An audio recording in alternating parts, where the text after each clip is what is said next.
अस्सलाम वालेकुम। आकाश खान आप लोगों की खिदमत में हाज़िर है। आज हम रिसर्च प्रपोज़ल के बारे में थोड़ा सा डिस्कस करेंगे और ये देखेंगे कि जो लोग हैं वो अक्सर कौन सी मिस्टेक्स करते हैं और उनको वो मिस्टेक्स नहीं करनी चाहिए। उससे पहले अगर आप मेरे यूट्यूब चैनल पर नए हैं तो चैनल को सब्सक्राइब कर लें और वीडियो को लाइक करें ताकि आपको मज़ीद जो है वो ये वीडियोज़ मिलती रहें। तो सबसे पहले ये है कि आपने प्रोफेसर से एक्सेप्टेंस लेनी होती है। अगर आपको एक्सेप्टेंस मिल गई है तो फिर जो है वो प्रोफेसर आपको कहेगा तो आप उसके अकॉर्डिंग जो है वो रिसर्च प्रपोज़ल बनाएं। ये भी एक बहुत बड़ी यानी कि लोग सवाल करते रहते हैं कि सर जी हमने मेल करनी है तो हम रिसर्च प्रपोज़ल कैसे बनाएंगे। तो रिसर्च प्रपोज़ल आप तब बनाएंगे जब आपको प्रोफेसर कहेगा। तो अगर आपको एक्सेप्टेंस मिल गई है तो उसके बाद अब प्रोफेसर्स के जो हैं वो मुख्तलिफ जो हैं वो रिस्पॉन्सेज आते हैं। कुछ प्रोफेसर्स होते हैं वो स्टूडेंट को ख़ुद कहते हैं कि आप रिसर्च प्रपोज़ल बनाएं, तो उसमें आपको कैसे रिसर्च प्रपोज़ल बनाना चाहिए। और कुछ प्रोफेसर्स होते हैं वो कहते हैं इस टॉपिक पे जो है वो मुझे रिसर्च प्रपोज़ल बना दें, तो आपको उसी यानी टॉपिक के अकॉर्डिंग जो है वो रिसर्च प्रपोज़ल बनाना पड़ता है। तो फॉर एग्ज़ाम्पल अगर कोई आपको प्रोफेसर कहता है कि आप रिसर्च प्रपोज़ल हमें बना के दें, तो आपने क्या करना है कि उसकी जो है वो रिसर्च पे जाना है, यानी कि उसकी जो पब्लिकेशंस हैं वो देखनी है और उसका एरिया ऑफ रिसर्च देखना है। उस एरिया ऑफ रिसर्च को उठा के उसके एक दो आर्टिकल्स पढ़ लेने हैं। तो आर्टिकल्स पढ़ के और आपने उस पे ही एक रिसर्च प्रपोज़ल बनाना है। और अगर कोई प्रोफेसर आपको कह दे कि आपने यानी कि यहाँ पे आके ये वाली जो है वो रिसर्च करनी है, तो उस रिसर्च के अकॉर्डिंग जो है वो फिर आपको रिसर्च प्रपोज़ल बनाना पड़ता है। उसके अकॉर्डिंग फिर आप उस प्रोफेसर से रिसर्च के टॉपिक्स भी मांग सकते हैं, आर्टिकल्स भी मांग सकते हैं। तो सबसे जो अहम बात होती है वो ये होती है कि आप प्रोफेसर्स के साथ जो है वो कनेक्ट रहें, कि अगर आप रिसर्च प्रपोज़ल बना रहे हैं तो उनसे जो चीज़ें हैं वो पूछते रहें वक्तन फ़वक्तन, यानी कि उनसे रिसर्च प्रपोज़ल के बारे में पूछते रहें, उनसे आर्टिकल्स के बारे में पूछें। क्योंकि एक ही मेल आती है तो वो फिर स्टूडेंट जो हैं वो खुद ही शुरू हो जाते हैं कि सर जी हम ये कैसे करें, कन्फ्यूज़ हो जाते हैं। इस तरह से नहीं होना, आप उसी प्रोफेसर से ही जाके वो पूछें कि यानी कि वो जो उसने क्या यानी कि हम आगे क्या करें, इस रिसर्च प्रपोज़ल को किस तरह से बनाना है, किस तरह से आगे लेके चलें, तो वो रिस्पॉन्स करते हैं। तो एक दो मेल में आपको प्रोफेसर की जो नेचर है उसका भी पता चल जाता है।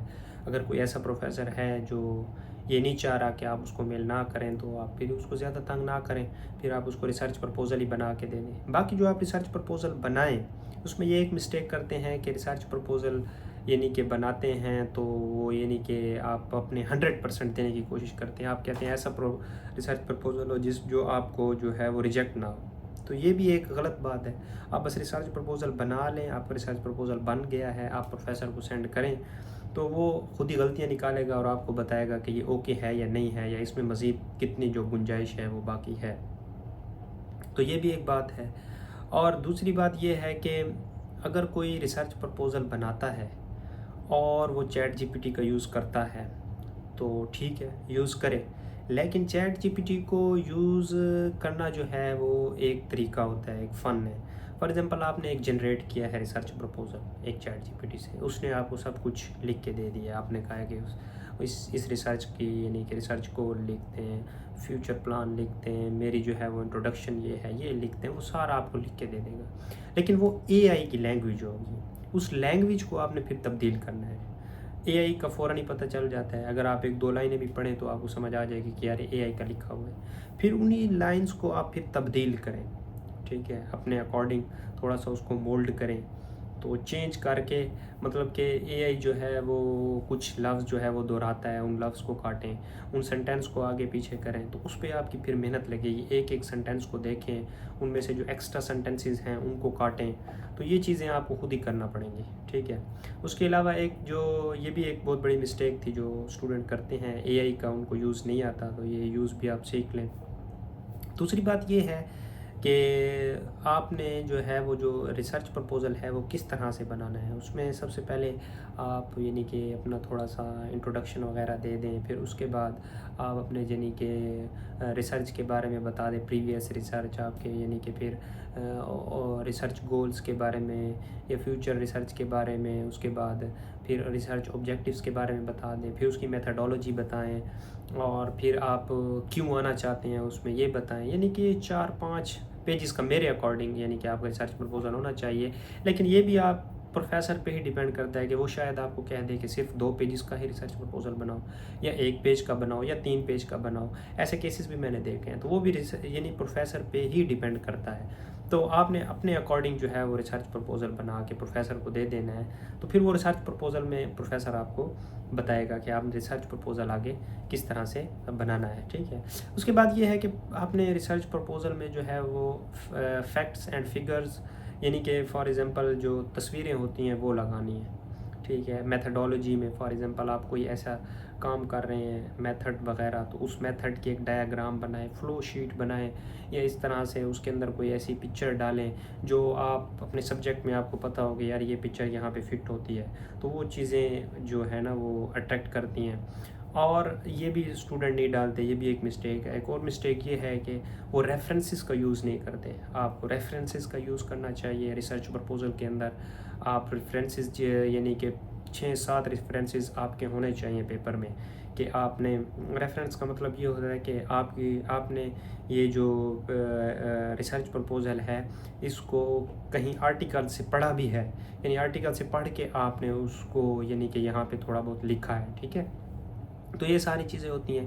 باقی پھر آپ پروفیسر کو سینڈ کریں گے, وہ ریویو کرے گا, وہ پھر آپ کو بتائے گا, پھر آپ اس کو سینڈ کریں گے, پھر وہ ریویو کرے گا, پھر آپ اس کو ٹھیک کریں گے. تو اس طرح سے یہ سلسلہ چلتا رہتا ہے, اور اینڈ پہ جا کے پروفیسر کہتا ہے کہ آپ کا ریسرچ پرپوزل اوکے ہے, اب ہم ایڈمیشن کے لیے اپلائی کرتے ہیں.